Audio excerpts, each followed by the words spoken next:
In this video, we're going to approximate an integral using midpoint, trapezoidal, and Simpson's rules.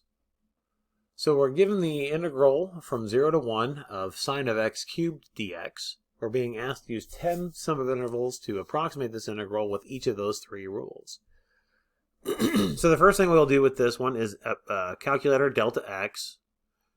We'll do 1 minus 0, that's the length of the interval, divided by the number of subintervals, which is 10, and get 0.1 for our delta x.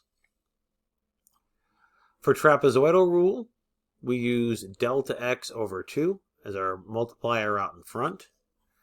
We plug in our function value, our endpoints of each of our subintervals to get our function values. Remember, the first one and the last one just get multiplied by a 1, and the middle ones all get multiplied by 2. When we do that and put it in our calculator, we get about 0.235 for the approximation. Using the midpoint rules, we need to calculate the midpoint of each of the subintervals. Our first interval goes from 0 to 0.1, so the midpoint is 0.05. The second one goes from 0.1 to 0.2, the midpoint's 0.15, and so on up the line until we get the last midpoint is going to be 0.95.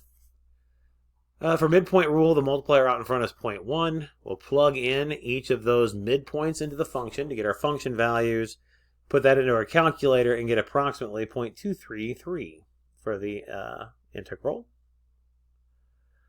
For Simpson's rule, we use each of the endpoints for our subintervals to plug into our function.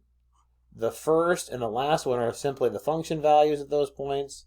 In between, we do 4, 2, 4, 2, and so on with our coefficients until 4 on the last one.